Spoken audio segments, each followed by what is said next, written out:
A union leader has received bitter condemnation for demanding Priti Patel be deported.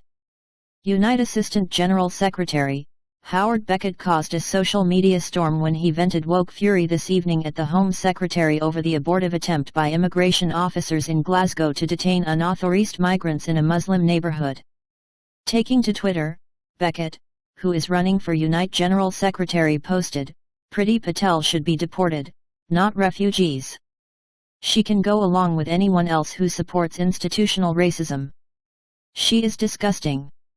An extraordinary, absolutely intolerable remark which must have a robust response from @UK Labour," tweeted Brexiteer Steve Baker.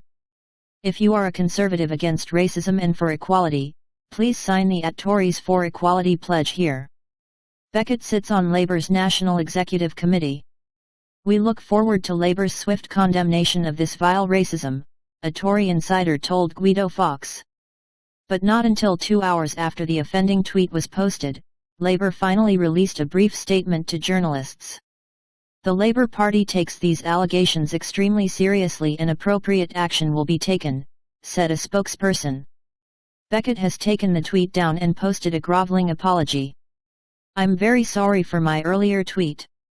I was angry to see Muslim refugees being deported on the morning of Eid Al Fitr," tweeted Beckett, who last month invited ridicule for threatening to sue the PM on 150,000 counts of murder linked to the pandemic.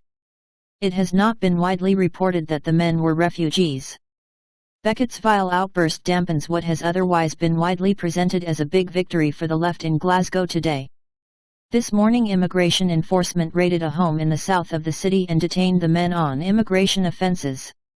But the IE officers soon found their vehicle surrounded by protesters incandescent with rage that the migrants were being brought in during the Muslim festival of Eid.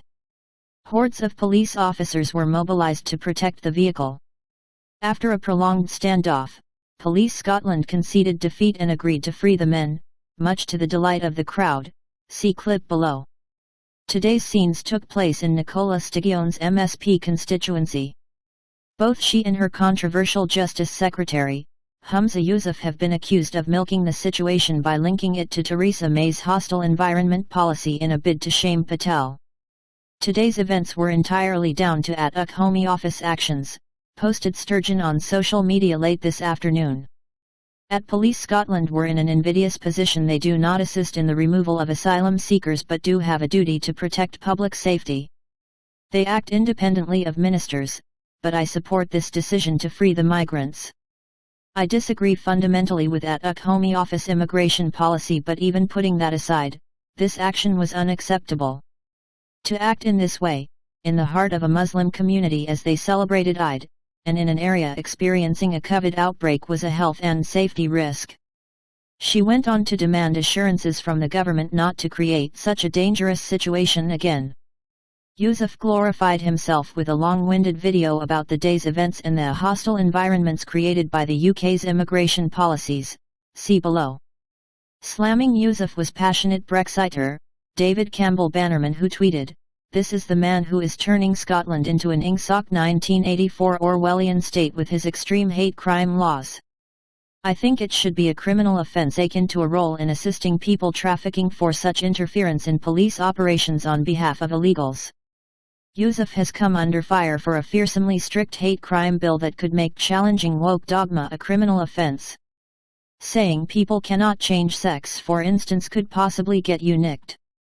As for Beckett, his chances of getting the Unite job look stuffed.